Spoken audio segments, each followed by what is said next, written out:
આગળ વાત વડોદરામાંથી એક ચોંકાવનારી ઘટના સામે આવી છે, જ્યારે 108માં ફરજ બજાવતી મહિલા નશાની હાલતમાં હોવાની વાત સામે આવી છે અને ફરજ દરમિયાન તે નશાની હાલતમાં ટ્રીટમેન્ટ કરતી જોવા મળી છે।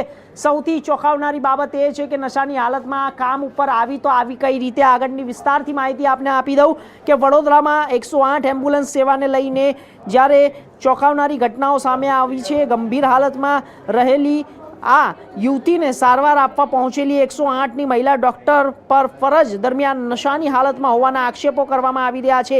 પરિવારજનોનો દાવો છે કે સારવારમાં લગભગ 1 કલાકનો વિલંબ થતાં યુવતીએ ઘટના સ્થળે જ દમ તોડી દીધો અને ઘટનાના પગલે ભારે હોબાળો મચ્યો હતો અને આ સમગ્ર મામલે સયાજીગંજ પોલીસને જાણ કરવામાં આવી છે।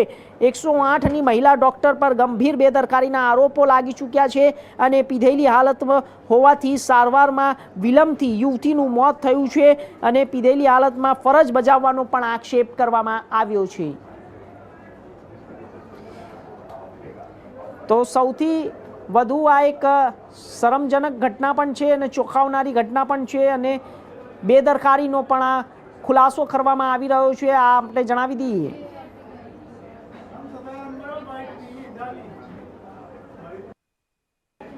તો આ વિષય ઉપર વધુ માહિતી માટે અમારા સંવાદદાતા હિમાંશુ જોશી જોડાઈ ગયા છે વડોદરાથી। હિમાંશુ જોશી, શું સમાચાર મળી રહ્યા છે? 108ની મહિલા જે હતી તેનું મૃત્યુ થયું છે અને બીજી બાજુ પણ મહિલા હતી તે નશાની હાલતમાં હતી, પરંતુ ક્યાંક ને ક્યાંક આ ઘોર બેદરકારીનું જે કામ છે તે સામે આવી રહ્યું છે।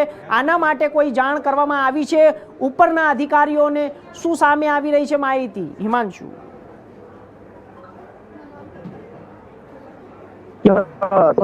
ગતરોજ સામે આવી હતી। ગતરોજ સાંજે વડોદરાના જે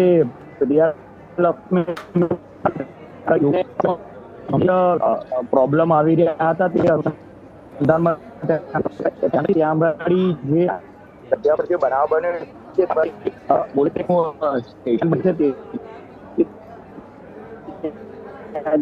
એના લીધે જે એમ્બ્યુલન્સ છે તેને આવતા પણ વાર લાગી હતી, તેને રોડ ક્રોસ કરીને બીજી બાજુથી આવવામાં ઘણો સમય થયો હતો અને સૌથી ચોંકાવનારી વાત એવી છે કે